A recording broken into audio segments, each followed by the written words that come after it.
My sister and I have never been that close. As kids, we got along fine, but she was 2 years older and thought she knew everything, and at times it could be very annoying.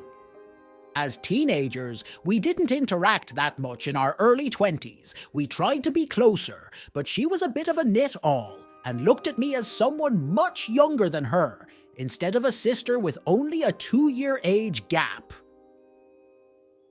We had some more issues when I married first, and then when I didn't tell her about my first loss, she found out a couple of years later. My sister and I ended up pregnant at the same time she was due 4 weeks ahead of me.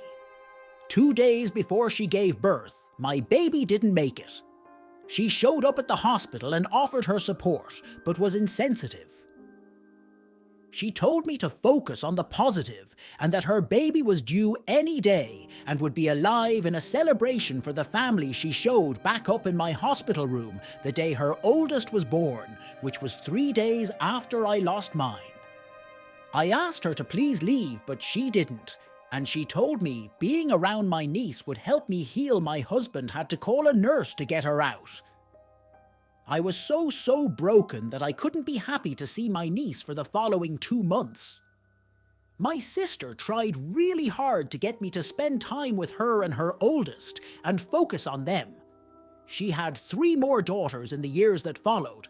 I had several losses in that time. Also, I never met her youngest 2 girls because I avoided any family gathering she would attend. Every single time we were in the same place, she would feel the need to say I could get over my losses with her kids, would feel the need to point out that I didn't need to be a mom, because I had her girls.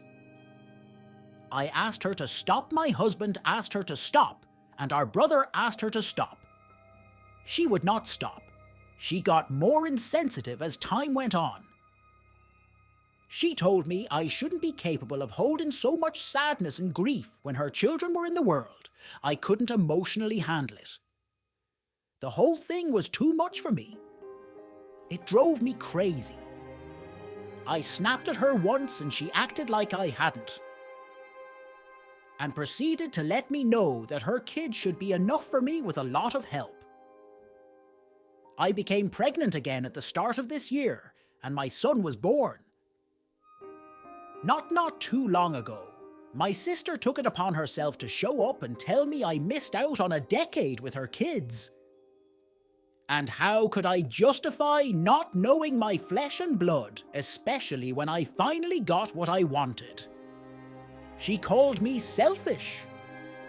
I told her she was the reason for that she was insensitive and cruel, always ignoring my boundaries and pushing her kids on me when I was grieving, and could not fill the void with her kids.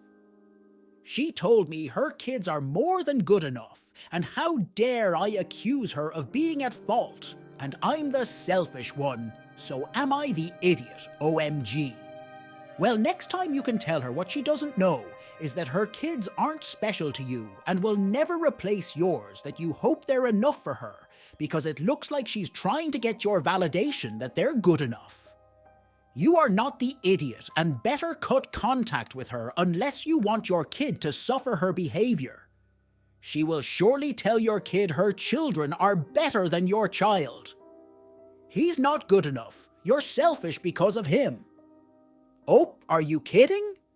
You are not the idiot your sister is keeping away from her. She is ridiculously narcissistic. Wow, I'm guessing the issue was your loss took away from the attention she expected to get from her birth, so she tried to manipulate you. You should have helped her lose a few teeth a long time ago, then told her not to worry. You still have all your teeth. I'm not a psychologist, but your sister sounds like an epic-level narcissist, particularly her accusation of selfishness when you finally did have a child seems more like a negative reaction to you, succeeding in an area she was holding over you. I'll only put one cautionary note. Remember that her children are not responsible for their mother's behavior. Try to treat them as best you can, based on who they are, not their mother. If she's as much of a narcissist as it sounds, they're likely to experience more negativity from her than the endless positives she projects about them to everyone else at the end of the day. She sounds like she never grew up from having a little sister take away some of her attention. Your sister has what has become known as I am the main character syndrome. She believes that she is the center of existence. Everyone should feel privileged to know her, be around her, and access her progeny. It's ridiculous, the idea that her kid should be enough for you after carrying a child to nearly full term, and then having a stillbirth is actually insane.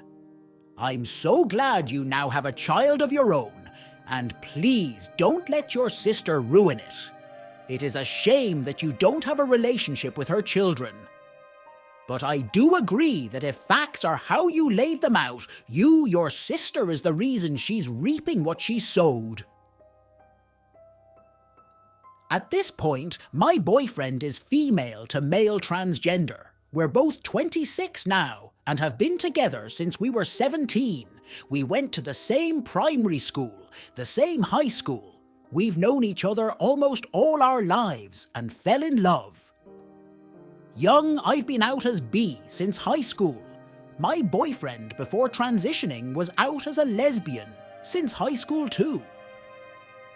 However, a couple of years into our relationship, he confided in me a few times about being confused about his gender and that he doesn't feel female and never has. Still, he doesn't think he wants to transition. We've had many deep conversations about this, and I've always been supportive and told him I'll always love him, no matter who he is, or what he decides to do. Last July, he finally told me he wanted to transition again. I was supportive and so proud of him, and have been there for him every step of the way. I defended him against others. Took him clothes. Shopping went with him for his first haircut. I offered to do this. But he wanted it unprofessionally and cared for him while he was recovering from his top surgery. I did it all with him and he wanted me there. He's always had a close group of male friends. He's just always been the kind of person who gets along better with men. He does have female friends too, but most of them are male. And since transitioning, to be more specific, since his top surgery, he's acting differently. Not like I'm finally myself. Different like idiot. Different, he's turned into the kind of man I cannot stand. Misogynistic, gross. Behavior, gross jokes, embarrassing me in front of his friends. He's become a Saturdays are for the boys kind of man, and I hate it. This is not who I fell in love with. He's never acted like this multiple times. I've had to tell him not to speak to me like that, not to do that, not to say that, and not to joke about that. All I get in response is don't police what I say or do, or stop trying to control me. He refers to me as woman when any of his friends are at our house. He tells me to get back in the kitchen. And if I don't, he has lines of girls waiting for him yesterday. He had his friend over and told me to make him and his friend a sandwich and get them some beers. I said, no, do it yourself. I'm not your slave. He snapped at me and said, no, but you're my woman. And I expect you to act like it. All the built-up anger and frustration and hurt came up. And I snapped back at him and told him, well, you're my man, so I'd expect you to act like it rather than a little boy. Your behavior is grossing me out. His friend decided to leave after this, my boyfriend, and I had a huge blow-up AR argument about how he's been treating me, and he accused me of being phobic, not accepting him for who he is, not being there for him. So I kicked him out. I told him if he wanted to act like a boy, if he wanted someone to mother him, he could go to his mother's and stay there. Since then, I've had text from his mother telling me she always knew I was no good for him. I should accept who he is. This is coming from the woman who tried to stop my boyfriend from transitioning, as she feared it would be an embarrassment to the family. And she said to us that our family is not a foos. I still love him. We've spent most of our lives knowing each other and half of our lives in love. I don't want to throw this relationship away, so maybe what I said was too harsh and I could have said it better. But I honestly don't know how else to approach this. Has this happened to anyone else? Am I the idiot for saying this and being upset, or is this a phase that most transgender people go through, not the idiot? However, it's understandable that your boyfriend's transition is a complex process, but it doesn't excuse disrespectful behavior. Your feelings are valid, but it's crucial to communicate openly about the impact of his actions on your relationship. Seek understanding and compromise together.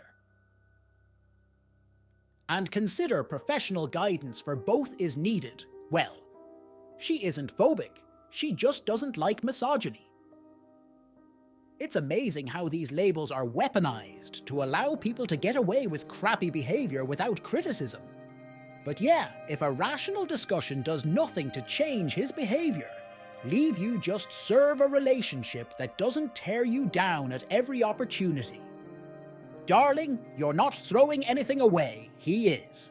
He's become misogynistic and condescending towards you. He's accusing you of being anti-trans after all of your continuous support on his journey is ironic at the least, and so hurtful. You can love him for the journey and memories. You don't need to become his servant.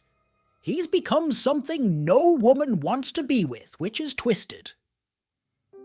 I hope you find someone who respects and values you and doesn't just want to use you as a doormat. My 27 female husband, Eli, 28 male, has 2 sisters, and his brother, the youngest, Ryan. 20 Ryan is a 6'4", but skinny little thing, gets treated like a baby and is extremely quiet. Everyone starts conversations with him 100% of the time, and he replies with one-word answers without looking up, and they all constantly ask if he's okay. He speaks monotone, and it gets agitating. I'm not sure he even knows what I look like. Even though he's seen me so much, we visited Eli's family for dinner yesterday evening. Ryan was seated in front of me. Eli asked him how he was, and he just smiled and nodded. I had enough and thought it was rude, but I didn't lash out. I calmly asked Ryan if he was going to reply. He just stared at me, so I said hello. The whole time Eli kept nudging and glaring at me. And then I said, I think it's a bit rude that you don't answer when spoken to in a light-hearted tone. To my surprise, Ryan walked off crying, and I told me to shut up. Luckily, the rest of his family was in the kitchen. He's never spoken to me like that before, and the rest of the dinner was awkward when we came home. Eli told me not to speak to Ryan again, and that I was the one who was being rude. I disagree. Am I the idiot for making my brother-in-law cry? Even though he was being rude, you are the idiot. Ryan responded by smiling and nodding his head. That is an acknowledgement that he heard, and a response nobody is required to answer you back when you talk to them, whether they are ND or NT, insisting on verbal conversation when the other person has clearly indicated they're not interested in it, is rude. Op is a bully and narcissistic. They remind me of all the worst people I've met who have said stuff like this to me or others just because we didn't give the perfect reaction they wanted or have anxiety or whatever. And they don't view it as a real thing, and they think we should just act like we don't have it. Oh, it sounds like you were just looking to start crap. And if I were you, I'd tell you to shut up too. How can you be so socially oblivious that you don't see that this guy is dealing with social difficulties? The best, he's extremely shy, and at worst, he might be dealing with something like autism. Either way, it's completely idiotic to criticize someone for struggling with something like that. You aren't his parent. It's not your job to educate him. You were the only person who had a problem with this. Everyone else was fine. I don't even blame the kid really with your attitude. I wouldn't want to talk to you either. I, 28 female, really struggled as a teenager. I lost my mother suddenly when I was 14, and that affected my mental health. I became very introverted and left school with no real friends. I was teased a lot for various reasons, but mostly because I was sulky and never had new things. I had the same pencil case coat and bag from 12 to 18 to make matters worse. I had a form teacher, I think that's like homeroom in America, who was always trying to be friends with the popular kids and therefore joined in on teasing me for my appearance and demeanour, and just generally made me feel awful about myself. Having few childhood friends, I was always really close to my father, 53, that started to shift as I grew up. I've since moved away and have 2 sons. I've seen my father twice since 2020, and he visited to see my sons on both occasions. Despite this, we talk and FaceTime multiple times weekly, and he tells me about his dog and life. I know he's been seeing someone since late 2021, and she and her 2 sons recently moved in with him. But I hadn't met her in a terrible turn of events. I ran into my father at a supermarket, nowhere near where I live. We were visiting my partner's family, and my father happened to be there to drive his partner's son to a rugby match, and found out that his partner is the teacher that encouraged the class to bully me in school. Since then, she's been divorced, so her surname is different. I never knew her first name, so I had no way of knowing this was her. To say I was mortified is an understatement. I don't think she recognized me, but it was very awkward, mostly on my end. She spent most of the time fussing with her keys, but she's living in my father's house with pictures of me as a child. So imagine she must know who I am by now if she remembers me. My father is trying to arrange a big Christmas get-together for our family since we haven't spent Christmas with him since 2019. He's desperate for me and my sons to be there, but I have no interest in spending any time with this woman. I've explained to him multiple times why. But he thinks my sons and I will love her if we get to know her. But to me, this is an adult who made an already difficult part of my life even worse to impress a group of 14-year-olds. My partner supports my decision not to attend, but I can tell it hurts my father. I know that this might be stupid or immature, that it's been 10 years since I saw her last, and I could make small talk for my father's sake, but I also know that I should just be uncomfortable the entire time. I'd hope never to see this woman again. And now she's living with my father.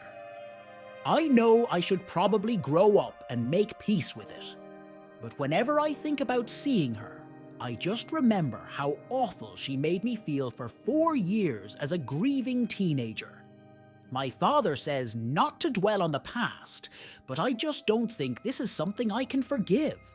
Am I the idiot? Not the idiot she knows who you are.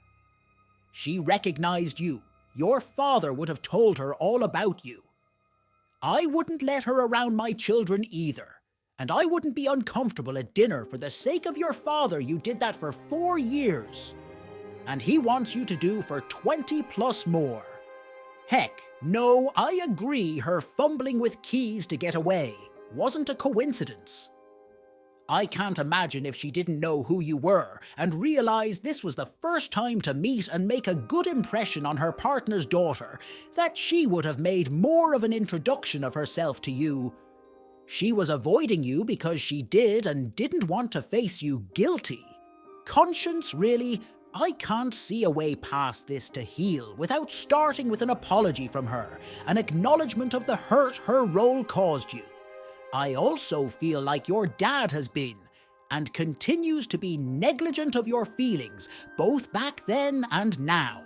If you want to have a relationship with your father, see and talk to him on your terms and location.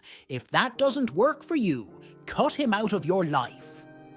You should make peace with it for yourself. You don't need to make peace with her, or see her, or pretend it's all okay. Opie, you're wrong about one thing though. I know I should probably grow up and make peace with it as a grown woman. You are making your boundaries clear. This is the right behavior. Just because your dad decided to have your bully in your life doesn't mean you must follow his lead. You're a separate person from him also. How can you know she won't bully your kids now, or she won't keep treating you the same? You can't. That's not a safe place for your family. Your dad is picking his pleasure over. You move on without him.